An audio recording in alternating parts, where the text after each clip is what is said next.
Hello my dear friends, you're on the Military Summary channel, and today we will discuss the situation in Ukraine on the 21st of March of 2025. Today we have a lot of very interesting updates, so let's start. And as we discussed in the previous video, we are entering probably the most important and the most interesting part of the special military operation. We know that the 9th of May is ahead of us. This is probably the most important holiday for the Russian Federation. This is a victory day, and you know that since the beginning of the special military operation, the Russians use and have the same pattern for this period of time. For example, in 2022, in May of 2022 more precisely, the Russians managed to establish complete control over the city by the name of Mariupol. That happened on the 20th of May, so almost at the same time with the victory day, and the Russians were planning to complete that battle exactly by that day, but we know that they didn't manage to do this, but anyway, that was the main purpose. As for the 2023, we had the same story in May of 2023. Also before the 9th of May, the Russians were trying to establish complete control over the city of Bakhmut, but that year the situation was almost the same as in 2022. The Russians managed to establish complete control over the city of Bakhmut by the 21st of May of 2023. When talking about 2024, the Russians were advancing significantly in the Avdiivka. Those days it was already former Avdiivka direction. The Russians were attacking in the direction of the settlement by the name of Acherituvate. So this is Avdiivka. The Russians were attacking the settlement of Acheretina. This one, the Russians were advancing in the direction of Orlovka, Lastochkina. So the Russians basically were advancing, and they shown us those at the beginning of 2024 significant results. The city of Avdiivka fell in February of 2024, and when summarizing everything, the Russians in the first half of 2024 was very active, and they shown very good results. So that's why the Russians celebrated their common situation along the line of combat contact. But now we're talking about 2025, and most likely the Russians, both the Russians and the Ukrainians, are going to use the same pattern. This is something like a competition between Zelensky and Putin, because both of them will try to achieve as much as possible before this day to show that by the 9th of May, both either the Russians or the Ukrainians managed to achieve significant results. Of course, everything can be very simple, very easy. For example, Donald Trump maybe by this date is able to force both the Russians and the Ukrainians to settle the conflict, and then both the Russians and the Ukrainians will use the situation, the settlement of the Ukraine conflict, as a personal victory. This is very likely that something like this might happen, but telling the truth, I'm not sure that the President of the United States of America is able to stop this war, at least by the 9th of May of 2025. Furthermore, I'll remind you that according to different pro-Ukrainian sources, Zelensky is not planning to extend the martial law, but as for now, it's just talks and rumors. Obviously, we're gonna know about this for sure just somewhere in the 8th of April. But as for now, the Valery Gerasimov, the commander-in-chief of the armed forces of the Russian Federation, today came with inspection in the area of the responsibilities of the Group of Forces Center. I'll remind you that this Group of Forces Center is responsible for the city of Toretsk, for the battle of the city of Toretsk, the city of Pokrovsk. So as you can see, the most important direction, and he visited this area today. He gave some rewards, as you can see. He listened to some reports from officers on the ground, and the most important, Valery Gerasimov brought with him his final orders to the Russian soldiers in this area, and he told them what to do next. So this is the situation, and we believe that the Russians are about to launch probably their final offensive operation, and it's not going to be something huge, something big like in the beginning of 2022. This is not going to be something that we saw during the entire 2024. This is going to be a very short-term offensive operation, and the Russians want to finish this offensive within a month. And when talking about the line of combat contact, of course, there are a lot of possibilities where exactly the Russians are going to attack. For example, the Russians can continue their offensive operation in the Zaporizhzhia direction and to try to seize control over the city of Orekhov. As for the previous 24 hours, for example, the Russians managed to improve their position significantly. According to different pro-Russian resources, as a result of clashes, the Russians took under control several tree lines on the way to the settlement of Novodanilovka, which is already something like a suburbs of Orekhov. Furthermore, according to information we have, the Russians managed to improve their position significantly in the northwestern direction towards the settlement of Lapkovo from the village of Petykhatki. According to several pro-Russian and neutral mappers, the Russians either managed to take this village under complete control or just to enter the southern outskirts. So this direction is a possible direction for this Russian short-term offensive operation, and the main purpose of this possible offensive would be to take or establish complete control over the city of Orekhov. So this exactly that can be finished within a month, so there is no water barriers, the Russians are very close to the settlement, and the Russians can attack from many directions, and the most important, for the previous several days and weeks, the Russians finished the preparation for this offensive. So this is just one possible, let's say, direction. Another important area where the Russians can begin their offensive operation, of course, is the city of Konstantinovka.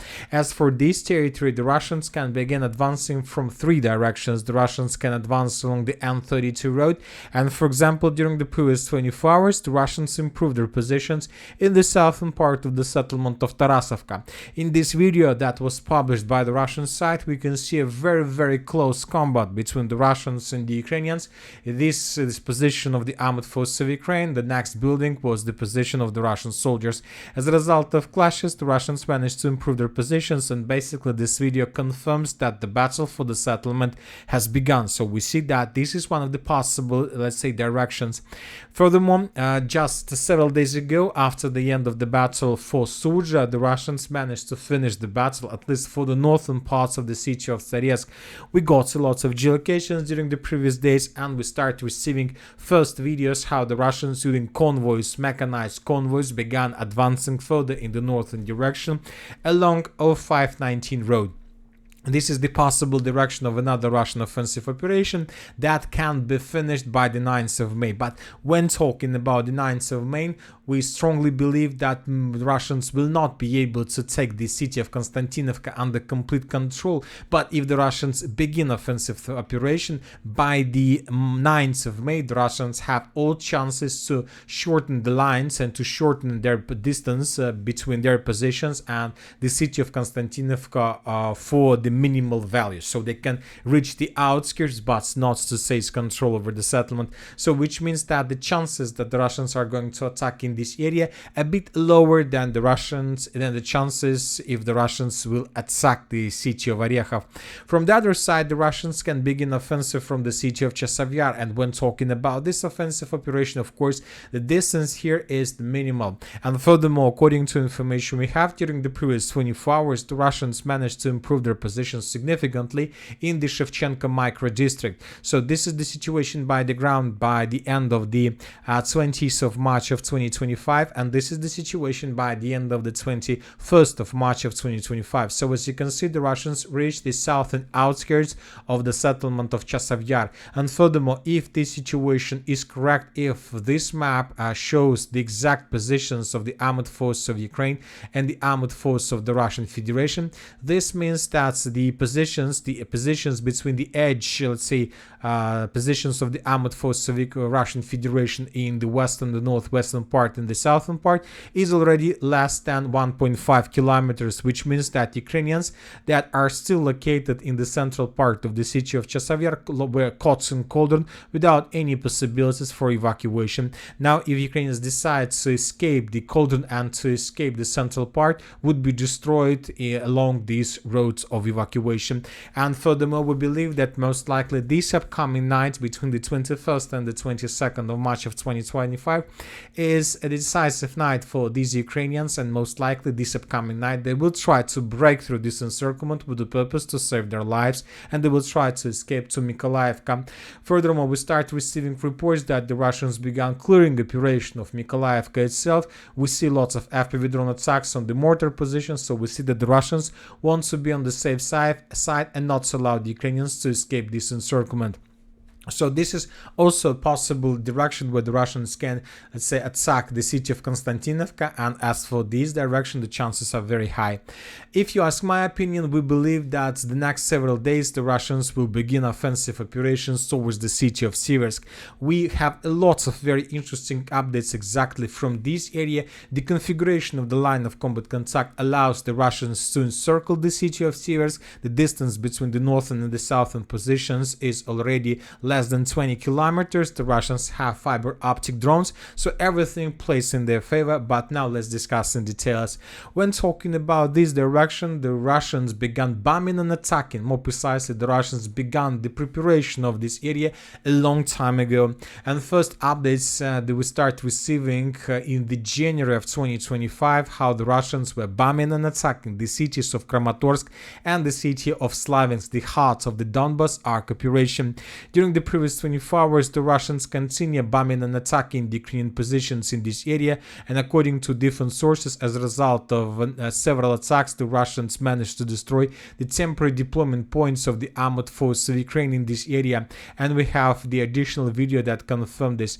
Furthermore, according to information we have, the Russians destroyed the headquarters and of the group of forces Lugansk. So everything tells us that during the previous months, the Russians were completely focused on destroying Ukrainian logistic and Ukraine command centers with the purpose to make Ukrainians disorganized by the time when it's needed. And most likely this need is going to come this upcoming week between the 22nd and the 29th of March of 2025. So let's take a look again. Today we got another video. And this is the video we're talking about. For example, in this moment, the Russians destroyed the temporary deployment point of the 18th Brigade of the Armored Forces of Ukraine of the Special Forces. And in this video, for example, the next episode, we can see how the Russians destroyed the temporary deployment point of Ukrainian Special Forces SBU. In the city of Kramatorsk, according to information we have, the Russians managed to destroy the headquarters of the tactical group Lugansk, which is responsible for this area. So lots of things, lots of evidences, lots of signs tell us that most likely Siversk is going to be the next target for the Russians, because if the Russians are able to establish complete control over the city of Siversk, this is going to be most likely the biggest flower ever that is going to bloom since the beginning of the special military operation, if Russians take it under control. Furthermore, I'll remind you that we continue receiving updates from different pro-Russian resources. You will not be able to find these reports and these configurations on map anywhere, neither deep state nor neutral mappers, nor we show these updates, but according to several pro-Russian resources, the Russians continue improving their positions around the settlement by the name of Yampol.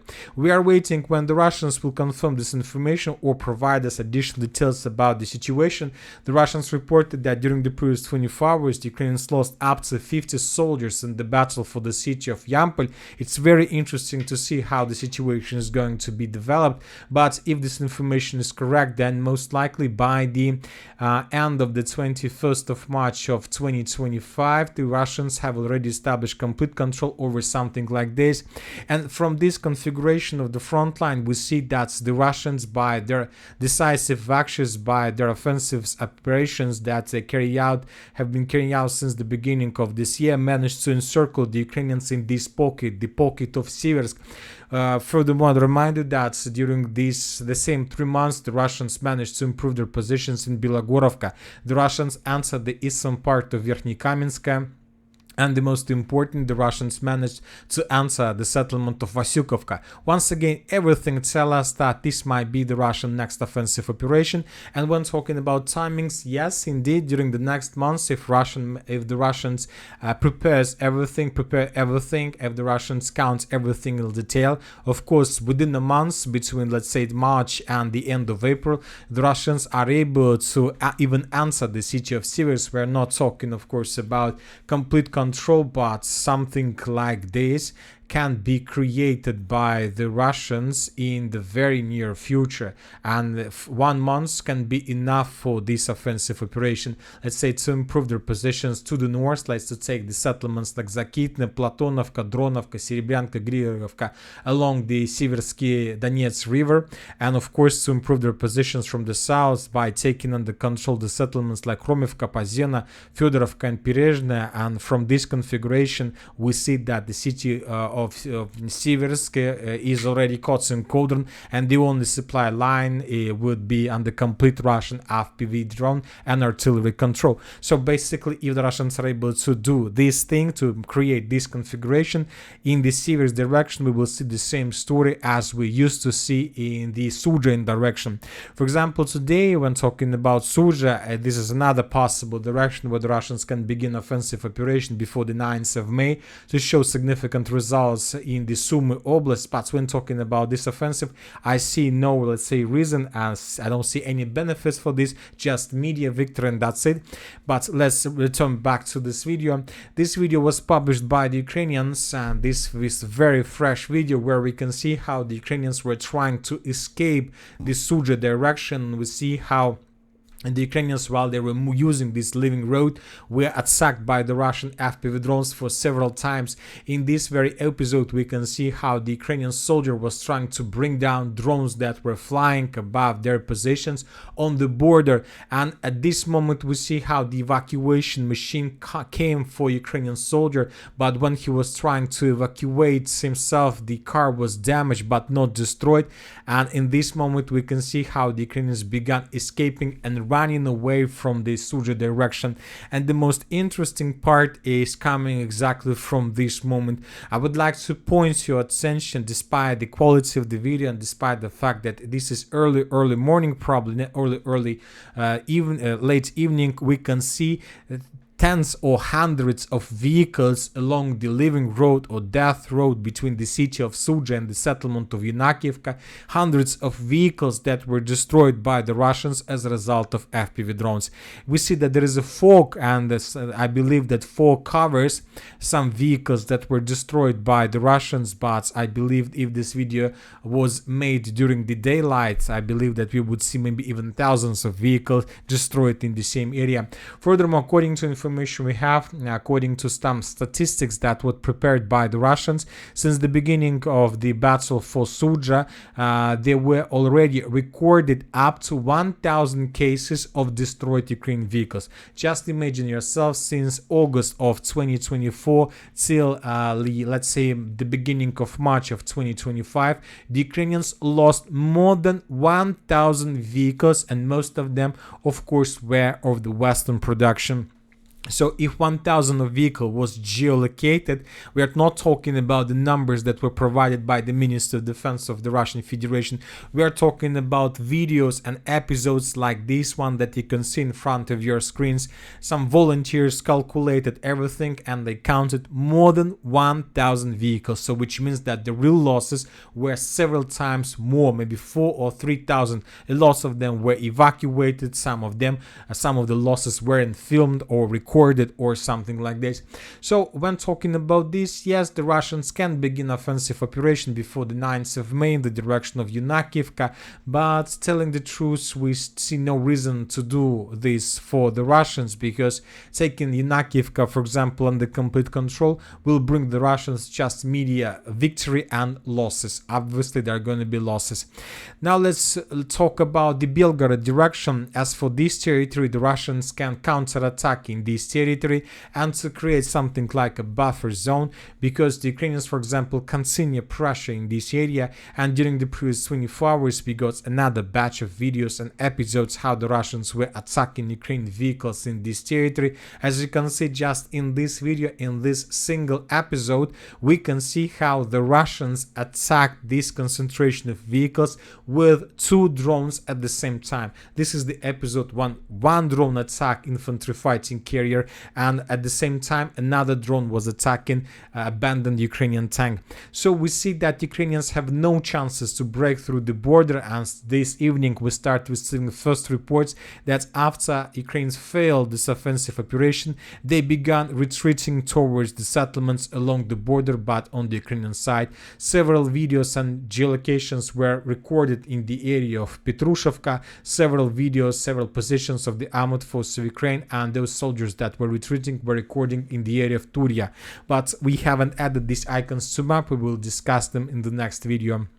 Yes, the Russians during the next months can begin offensive operation in this area with the purpose to create a buffer zone and some secure zone, as Putin discussed several weeks ago, and this might be also very important victory for the Russians, but once again this is going to be just immediate victory without any benefits for the armored force of the Russian Federation. Furthermore, during the previous 24 hours we got report that Ukrainians decided to evacuate the settlement of Krasnopilya due to risk of Russian offensive operation. Now let's put some back and let's discuss the situation in the Kupiansk direction. We finished with the Siversk, and of course another, let's say, neighboring direction that where the Russians can begin offensive in the next months is the city of Lyman, and this might be a very huge and very important victory for the Russians before the 9th of May. This is going to be the third battle for Lyman, and by this attack, by this offensive operation, the Russians can show that they're planning to restore control over every single settlement, over every single village that the Russians left during the Ukrainian counter-offensive operation of 2022. Anyway, let's wait and see what is going to be here, but obviously something big is going to happen in the Slaviansk direction. As for the northern Kupiansk direction, during the previous 24 hours, we have recorded several changes on the map. The Russians published the video how the Ukrainians were bombing and attacking the Russian positions in the area of Figulevka. This video confirms Russian control and the Russian presence over this territory, and neutral mappers reported that Ukrainians counter-attacked and managed to restore control over the eastern part of the settlement of Dvorichna. So just small changes on the ground, but I'll remind you that according to several pro-Russian resources, there are very heavy clashes already on the territory of these three villages: Mala Shapkovka, Tishenovka and Kindrashevka. As for now, without any proofs, just from several more or less reliable pro-Russian resources, but that's it. And that's it for today. Military Summary channel reminds we condemn any violence in the world. Thank you for your watching, subscribe to my channel, put your likes, join my Patreon, and have a good day. Bye bye.